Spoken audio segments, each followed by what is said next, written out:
We did not see a teacher coming by. Suddenly she turned around, put us on the wall, said Heil Hitler, and 3 of them said Heil Hitler and I didn't.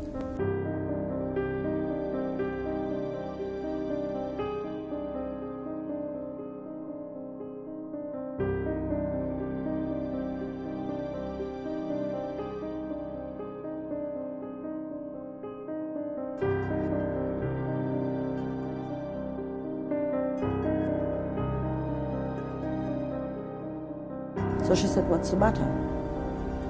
I said, I'm a Christian, and in the Bible it is said, Heil belongs only to Christ. Nobody can be hailed on earth.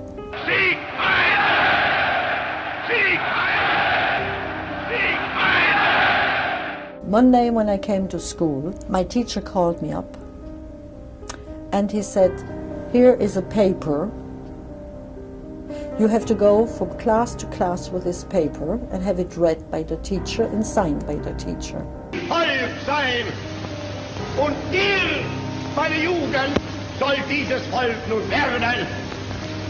Ihr könnt nicht anders sein als mit uns verbunden.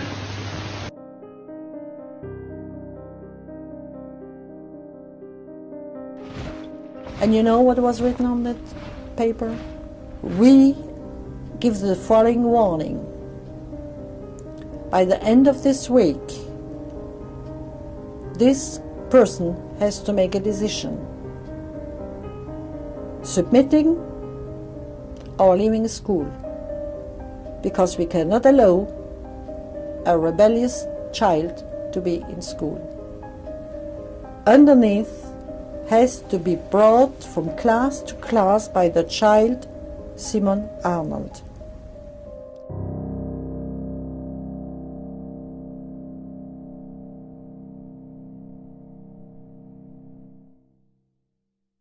In the middle of the week, my teacher said, you come home with your mother.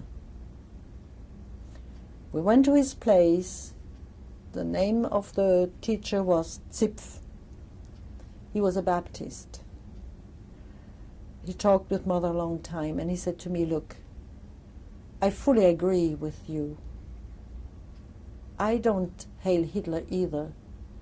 You look at me, you know, I do it with the left hand, not with the right.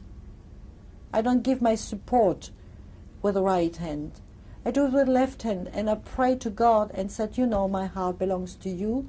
This is just to keep my freedom. Do it like I do. I said, I can't. For me, it's a lie. I cannot lie. Heil Hitler! Heil Hitler! So Saturday, when I came to class, came my school teacher and director of the school, the principal. So the principal went on with a wonderful, typical German talk. Germany is a country of freedom. Germany gives the choice to anyone for the future. And when he went through his speech, he said, Mein Lehrer hat mich darauf aufmerksam gemacht, dass einen Schülerin sich weigert, einen Aufgaben nachzukommen. Sie erhielt ein Schreiben von mir und hatte bis heute eine ganze Woche sich zu entscheiden. Der Heil Hitler großes Pflicht. Niemand kann ungestraft bleiben, wenn er sich weigert zu grüßen.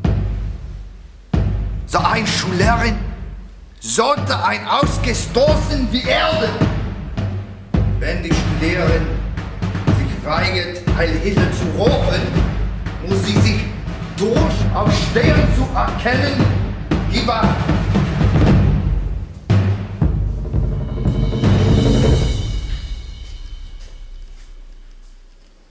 Simone vertreten und herkommen!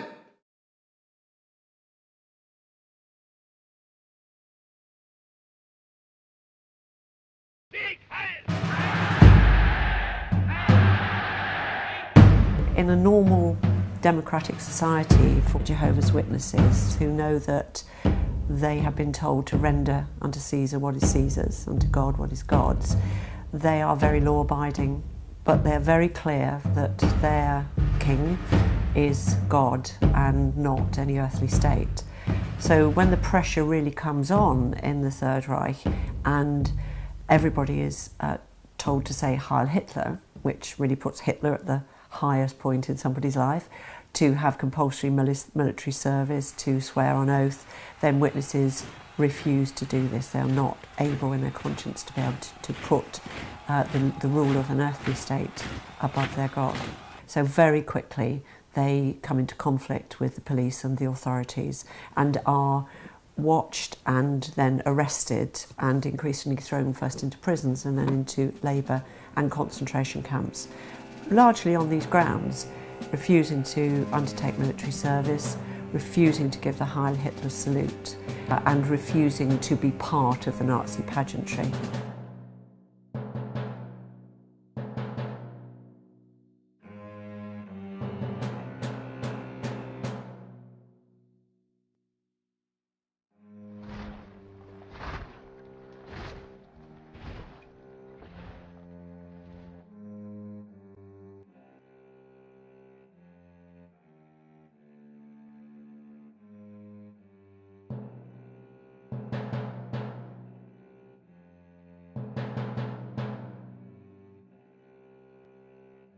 Your ill treatment of Jehovah's Witnesses shocks all good people of the earth and dishonours God's name.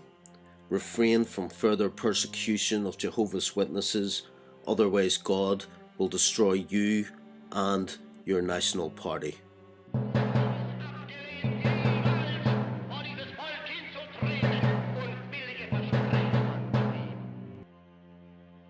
Deine Zukunftsperspektiven stehen auf dem Spiel. Ruh erst freiwillig. Dein Leben, du Eline, trägst du vor der Verantwortung. Wenn du mich grüßt, hier sind dein Papier, deine Gläser.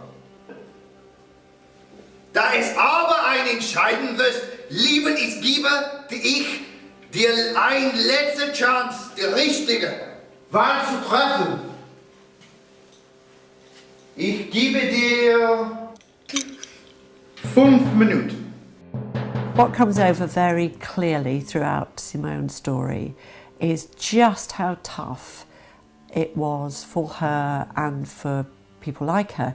She was 7 when her family and she left the Catholic Church and became Jehovah's Witnesses. Even in my family, all my family turned the back on us, you know, my grandmother, everybody, right away as soon as we became witness, you know, because of the Catholic Church's teaching in those days.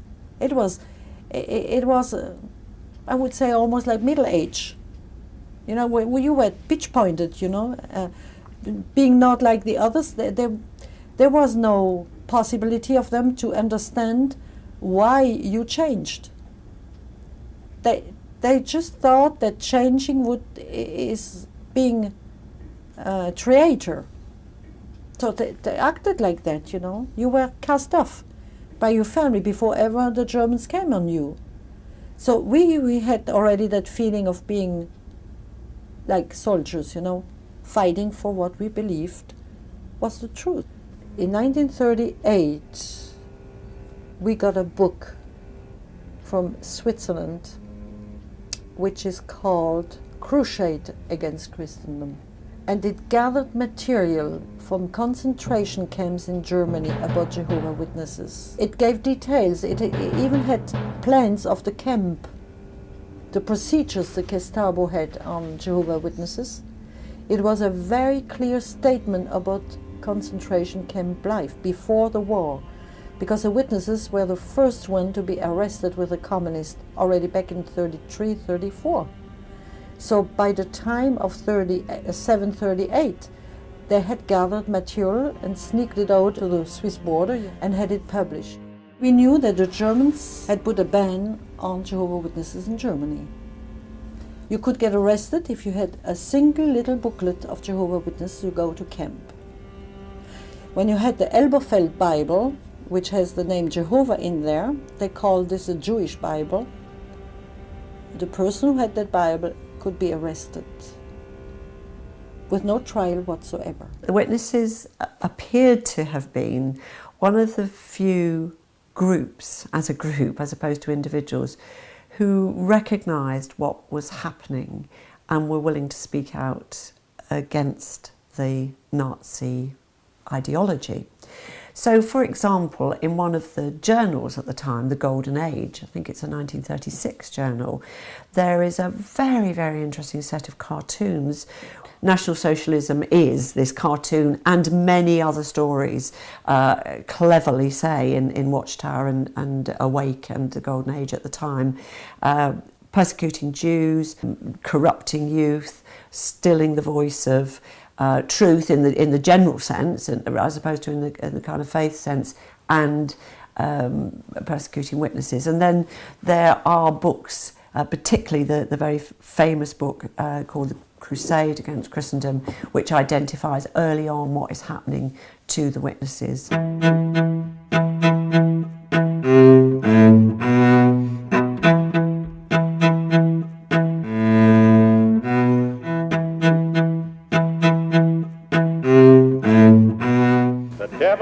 Put his representative Hitler in control, a man who is cruel, malicious, and ruthless.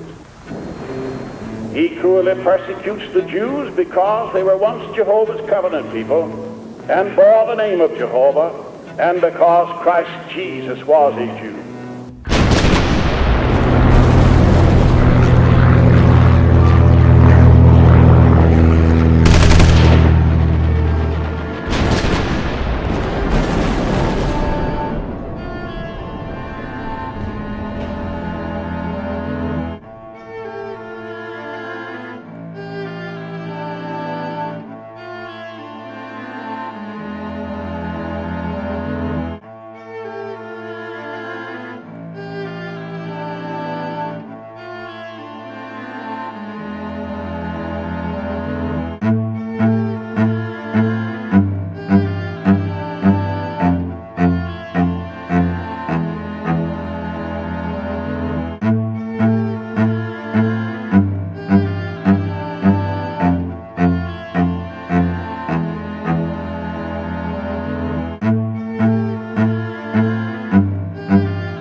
From that day on, we went underground.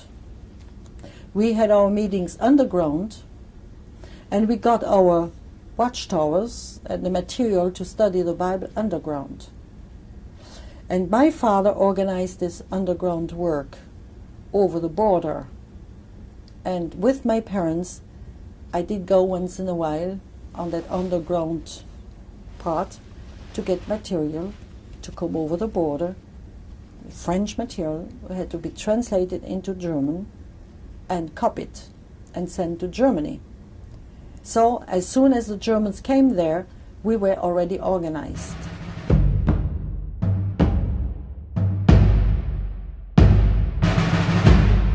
I was at my grandma's place. My mother had sent me over there because she was afraid that in the city we wouldn't have any food. And from my grandmother's place you could see all the churches in the valley. I saw on the city hall the French flag, and on all churches, all of them, the swastika. As soon as Paris was taken over, all the churches got the swastika out. From the very early days of the annexation of the area that she lives in, the children, her friends, her great friends, she'd been a popular kid at school, are asked to stand to salute the Nazi flag, to sing German songs, sing the anthem, and particularly on every greeting, so simply to the teacher when they come in the morning, to raise their right arm and say Heil Hitler. She thinks long and hard about this. She, for a few times, she just kind of tries to hide herself and, you know, not be seen, and then decides she can't do this, she won't do this.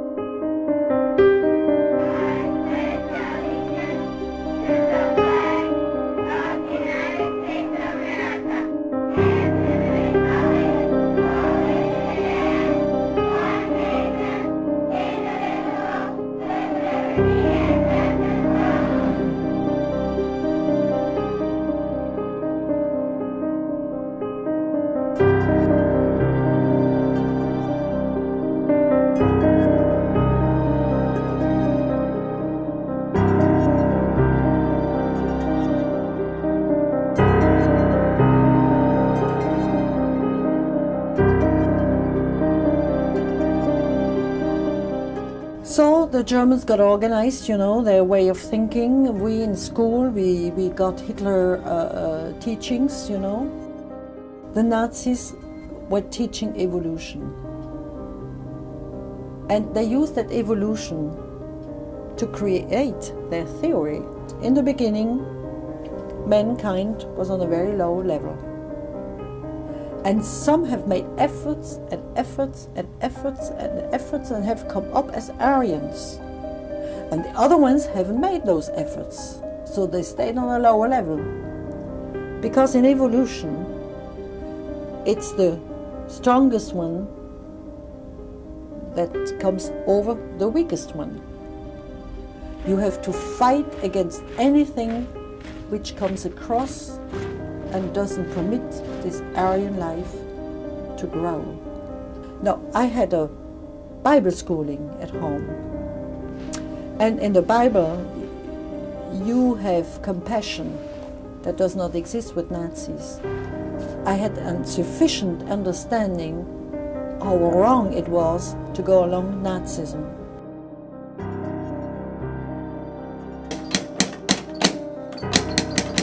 It was a time my father would come home from work.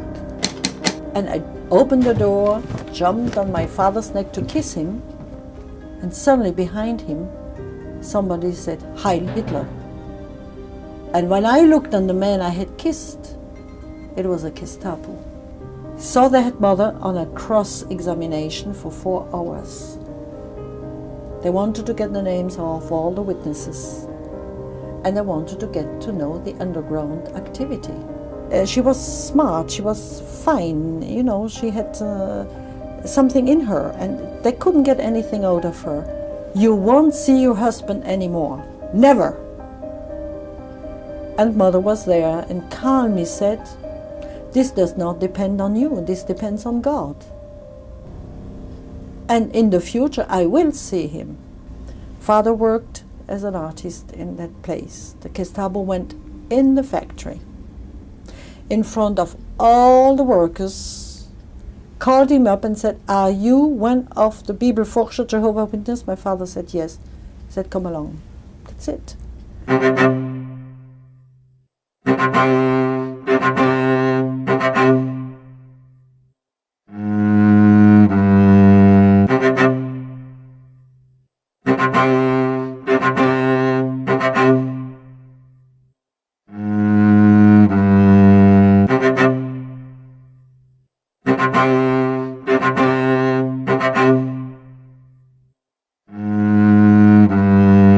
Now, there is a major difference between the witnesses and, let's say, Jewish prisoners.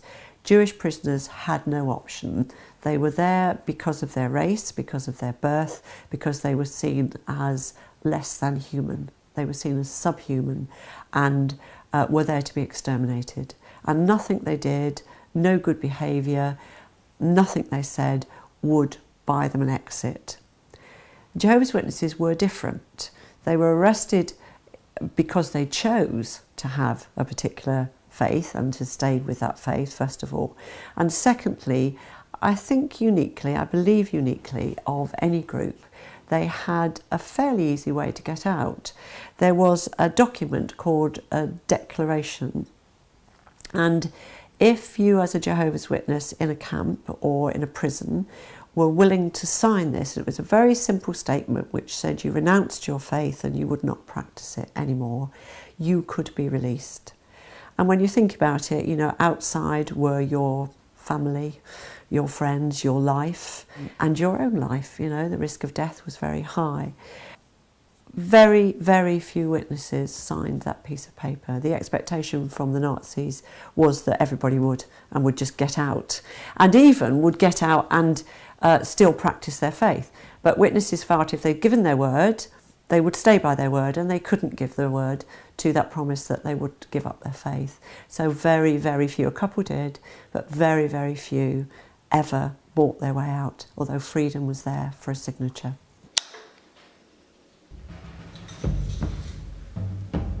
Wie du grüßt, du Michael Hitler, das Bild der Führersorte.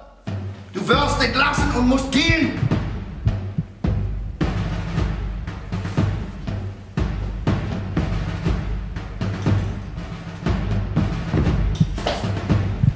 Heil Hitler!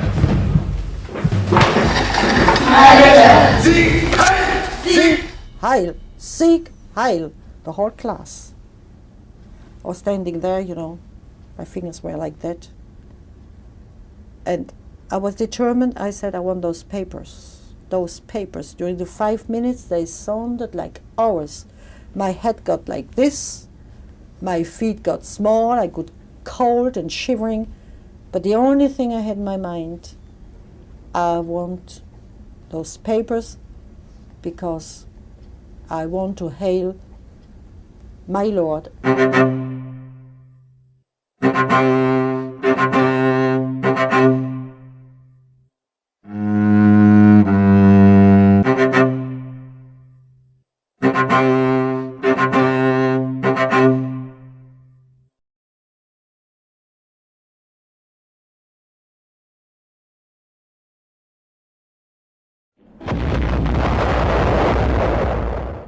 This is London calling.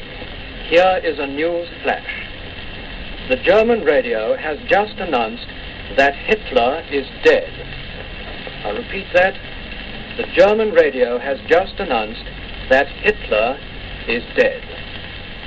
The penitentiary center, when you left Konstanz, it was the spring of '45, and your mother came to the camp. Mm-hmm. You didn't recognize her. And at what point did you finally realize it was her?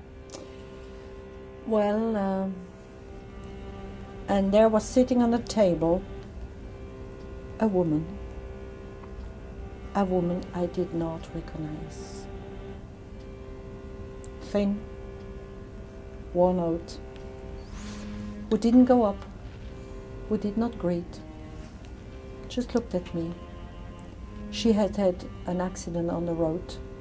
She had a crushed face with several kinds of colors on the face, you know, because they had nothing to clean up the wounds. So she had black and red and all kinds of, and green, you know how it is when you get hurt. She didn't say a word. I didn't say a word. Then she turned around and she said to the teacher, "Can I take her with me?" She said, "No. She's here with a court case. I cannot let her go. I need the papers." She said, "Can I go and get the papers for her?" Well, she said, "You may try in the court case." So we walked down to the court case. We didn't speak. She didn't speak. I didn't speak, you know. We came to the court case, and when we came there, the judges were gone. Everyone was fleeing in front of the army. So Mother started off asking for my freedom. And when I saw this lady fighting to get me out of the place, I realized it was my mother. And I started off crying and crying and crying and crying. All the tears I had been holding back for 2 years, they just were flooding out. But when we came home, Father was on the death list. We were waiting for him, and suddenly it appeared on the race course, Adolf Arnold, missing, death. And one day, the barber's wife came, she rang the door, the bell. I went opening the door. I said, Maria, what are you doing here? She never came in weekday anyhow. She said, Simone, I'm not alone. Your father is here.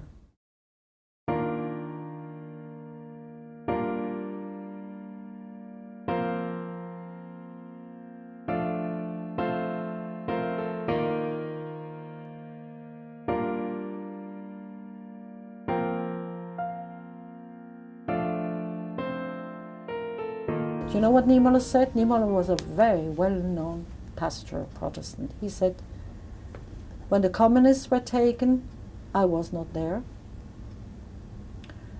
When other people in Germany were taken, I was not there. When the Jews were arrested, I was not there. And when I was arrested, nobody was there for me either. And when he came out from the camp, he mentioned Jehovah's Witnesses, and he said, if we would have had that stand, many things wouldn't have happened in this country. And I think that's it. You know, when you think it over, if only the religious people would have said, no, the first commandment, and the second one doesn't allow you to go into war.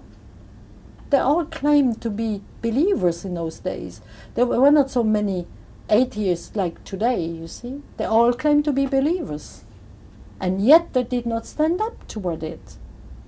So you cannot say God has forsaken his people. It's not true. It's the people who have forsaken God.